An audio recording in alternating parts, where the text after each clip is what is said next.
Hi, so in this particular part, we are going to discuss two hard questions that come in this particular test of SAT. This is the paper version of Digital SAT Test 7, and we're going to see some techniques to solve the hard questions. This is the part of the verbal section of SAT, and you'll find that the questions are really twisted. So obviously, whoever tries to solve these questions would take a little longer than other questions, and it makes eminent sense for you to devote a little extra time to these as compared to the other easy questions, which are from grammar, vocabulary, and other sections. So actually, you can so there could be a trade-off between the time spent on the easy questions, which could further be, devoted to solve these hard ones. And the hard ones are the ones where the premise is twisted. And like a detective, you're supposed to think what's going on. You have to understand things layer by layer. You have to be imaginative and understand things from your own perspective to get to the right answer quickly. So let's try and solve this. The first one says there is some language family which is UA language. So this is UA. This language family is there. Divided into northern branch. So there is this northern branch. And probably there will be southern branch as well. So I'm just writing southern branch. Northern branch, which includes something of present day Utah, and southern one. So I'll say this is northern branch is Utah, and southern branch, which best and a southern one whose best known representative is Nahuatl, the language of Aztec Empire, Mexico. So I say this is Mexico. So something north and south, and north is the place which is Utah, and this is the place which is Mexico. So this UA language, so making this kind of mind map sometimes helps.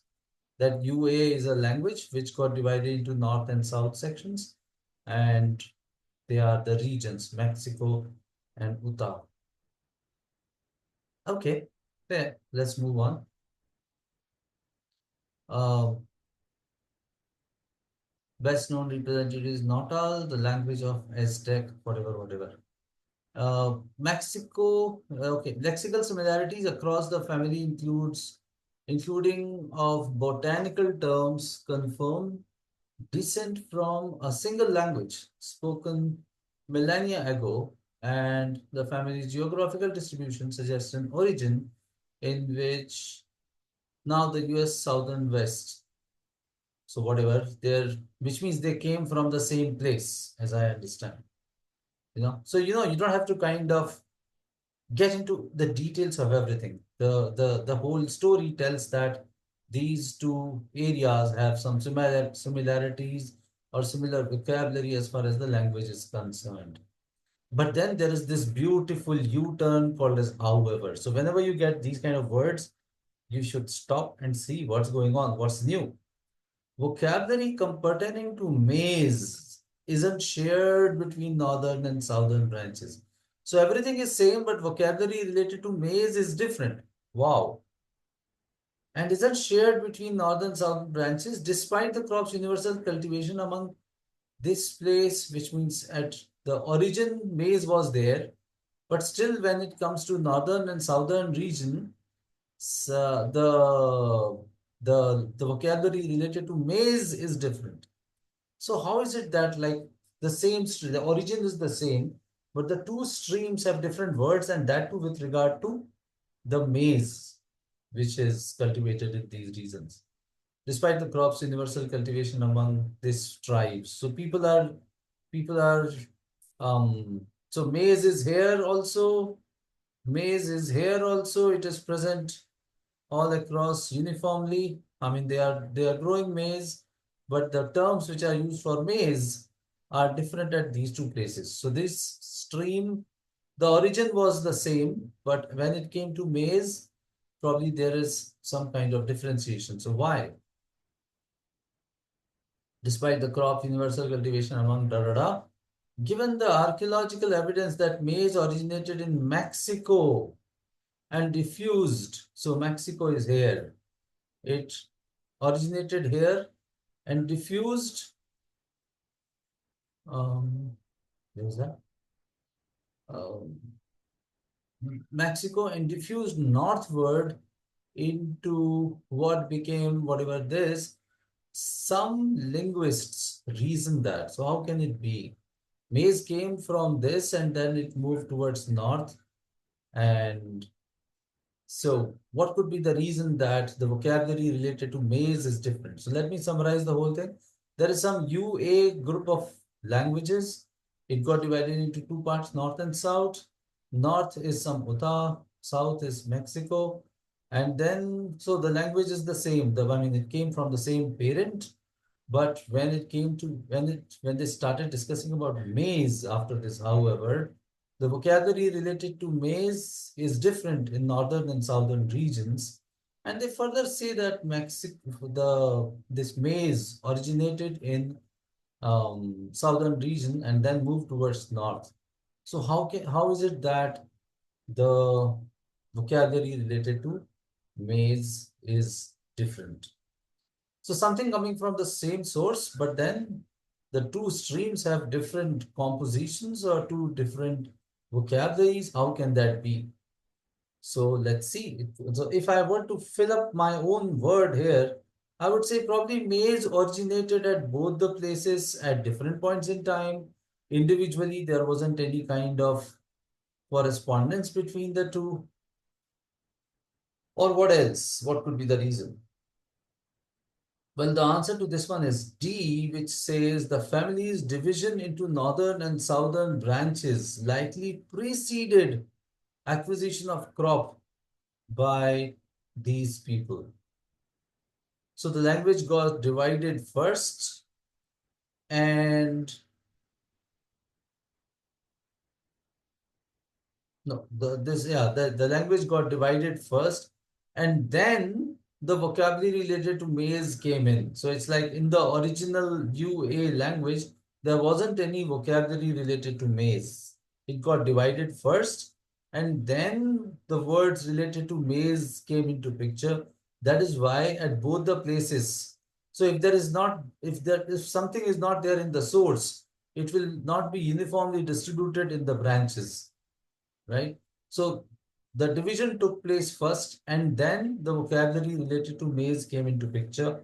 That's why at some places it is said in certain way, at other places it is used with a different vocabulary. Precede the acquisition of crop by these tribes. Yeah, okay. Now, see, whenever you are doing a question now here, I knew the answer, so I came straight away to this one. But then in your exam, you would not know the answer. What is the best way to figure out? You can look at all the options, choose the one which is which you either strongly agree, even if you don't find something with which you strongly agree, but if you find some of them with which you strongly disagree, you can discard them and go with the one which is left. So let's look at each of them. There could be a reason to discard it.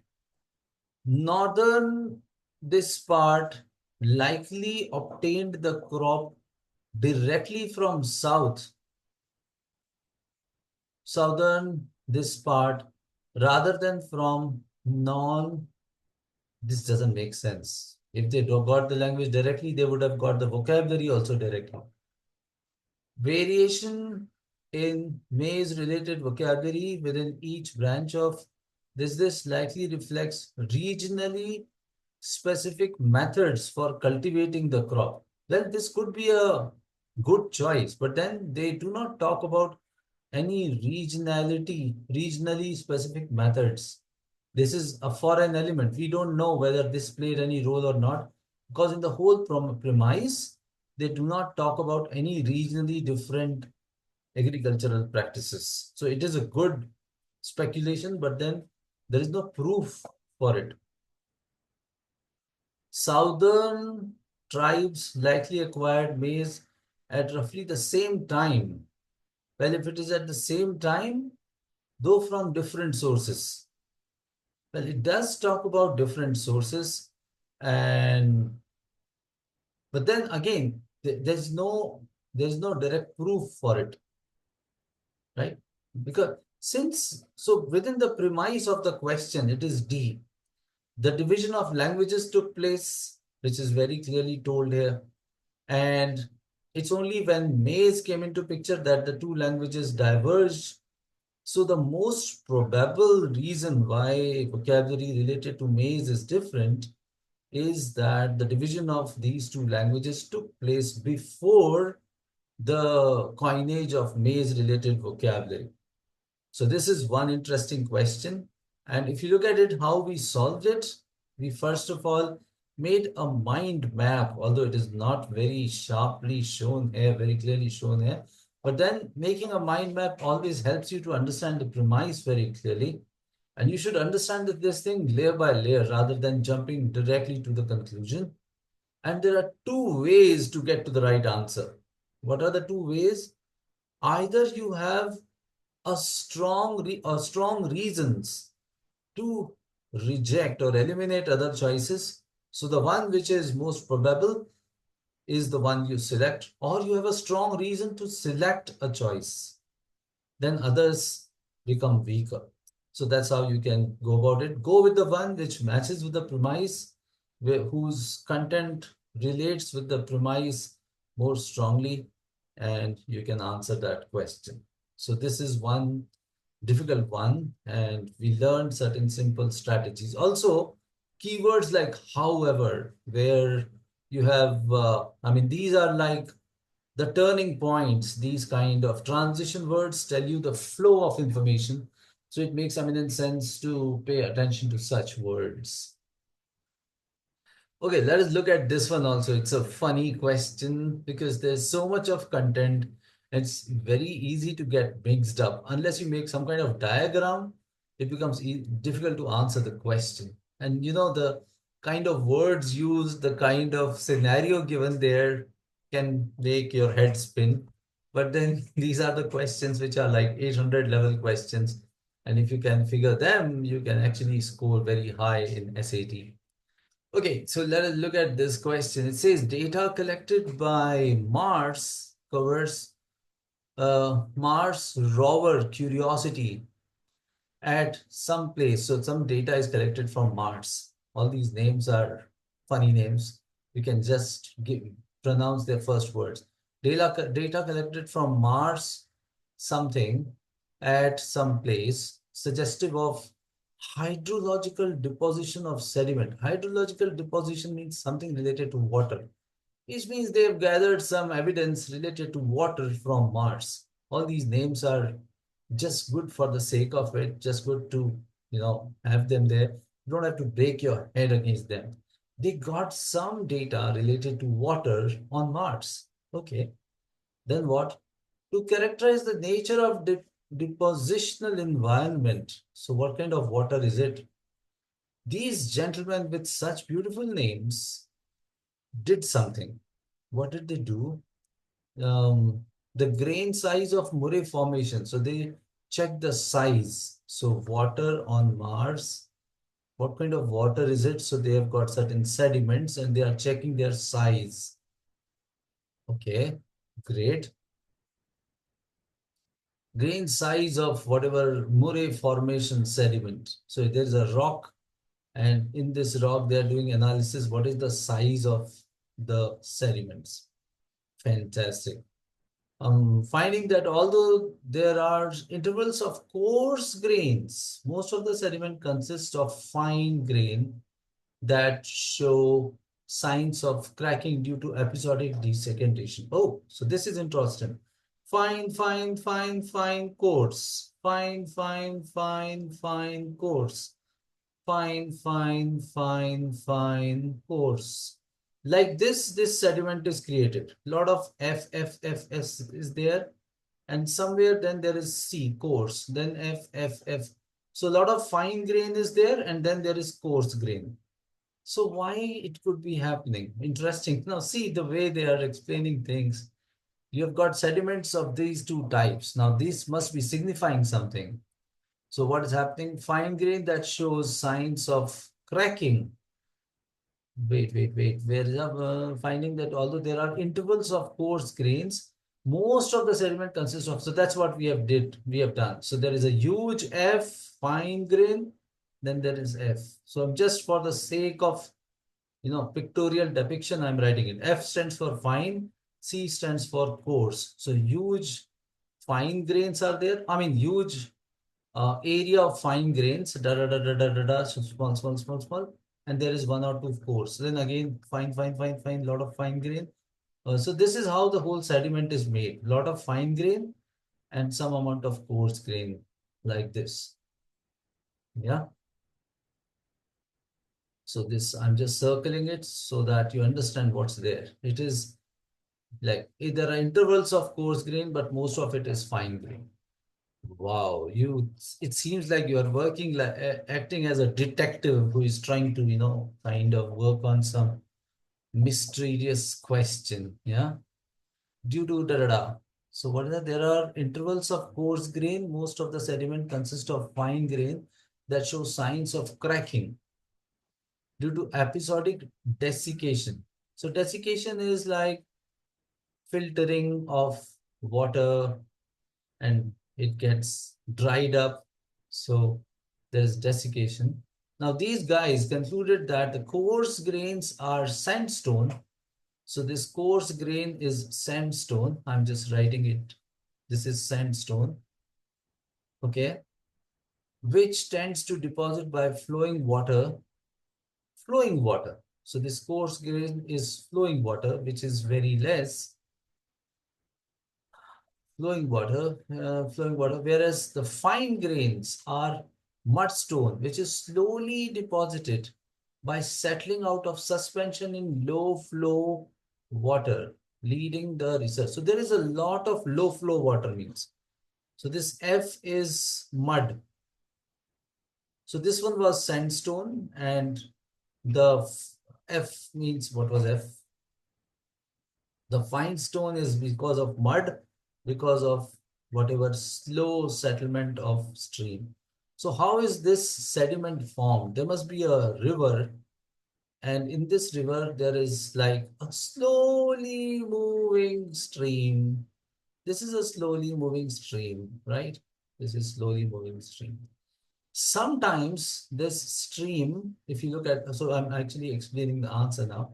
Sometimes this stream gets dried up and there are some large, thin streams going there. So slowly moving lake is there, slowly moving lake is there, and it is interspersed by the streams. So sometimes the streams come there, otherwise it is just slowly moving, what do you call, lake. So the answer is B. Let me take you straight to the answer.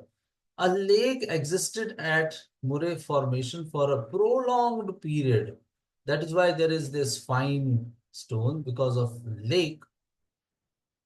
Though the lake occasionally experienced drying, and there were periods in which one or more streams were present. So when it got dried, there were streams present there, which led to the coarse grain. So this stream accounts for the coarse grain, and all this, the lake, slowly moving lake accounts for the fine grain. So most of the time there was lake flowing. So this is my lake, right? This is flowing, and this leads to the fine thing. Now, sometimes when this gets dried up, there are streams which are fast moving streams, and that leads to formation of coarse grains in between. And that's how it is. Now, can you see the kind of imagination required and how you are supposed to visualize the whole thing? And unless you really make a picture out of it and try to understand what's going on, it becomes very difficult to answer these types of questions. So this is what is very important. When you do these types of questions, you have to kind of go step by step, visualizing what's going on, figuring out each step and answering it. Okay. Hope this was useful. Sometimes you have to act like a detective to get the answer. uncovering every step of the mystery to get to the right answer there. All right. All the best to you. Thank you so much.